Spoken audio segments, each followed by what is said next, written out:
Welcome back to Qleth's Bag of Decks. I'm Qleth, obviously. Today I want to talk about the Streets of New Capena. When I initially heard that Wizards was going to do a Mafia-themed set, I was super put off by it. Totally did not care, didn't even think about it, but last night I saw the spoilers for it, and wow. I'm here to say I was so wrong. After seeing their initial spoilers, I was blown away by the artwork, and I'm certain this will be one of my favorite sets ever. So, it looks like this set is going to have shards, or wedges as some people call them, which means hopefully we will see plenty of 3-color commanders to build around. Based on the flavor text of the 5 tri-lands spoiled already, we can figure what the 5 shards will be called.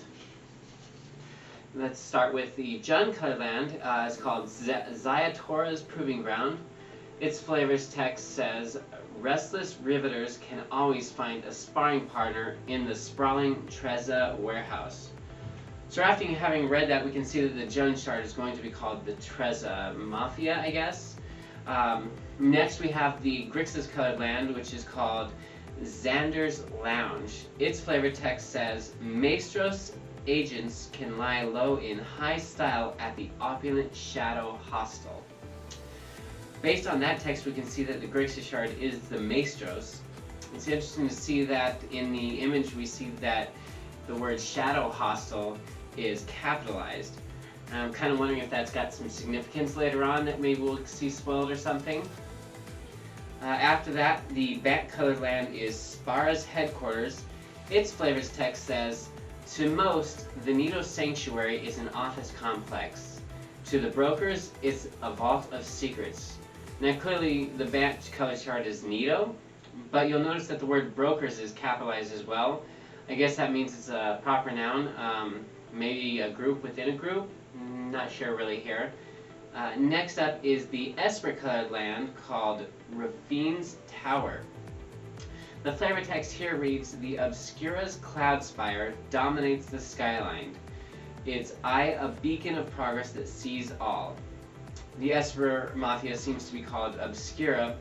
I'm kind of wondering if either the Bant or Esper colors might actually be some kind of law enforcement group, because we all need a good Mafia story needs police. Last is the Naya colored land, Jetmir's Garden. The flavor text reads, the park-like cabaret grounds offer rest, food, and the perfect place to shake off a tail. So the cabaret seems to be the Naya Mafia. In the image you can clearly see at least a few figures lounging around. Almost feels kind of maybe like a brothel to me, but I wouldn't put my money on that since Wizards wouldn't print something like that on a 13 and up product, right? And last but not least, let's talk about the Neato Enchantment spoiled Broker's Ascendancy. Broker's Ascendancy says, at the beginning of your end step, put a +1/+1 counter on each creature you control and a loyalty counter on each planeswalker you control. Wow, what a good card. This card can go in a Super Friends deck and it can go in a creature-based deck as well. It kind of does both. Now, looking at the artwork, we can clearly see that some kind of deal is being brokered. Maybe the brokers are ascending to power over the Neato group? Who knows? Only time will tell. So, what are your thoughts on the Streets of New Capena so far? All I can say is that they've completely changed my mind about this set, and I'm excited to get my hands on these cards. Well, Commander players, thanks for watching Qleth's Bag of Decks. And remember, if you like this content, please feel free to like the video and subscribe for more. Until next time.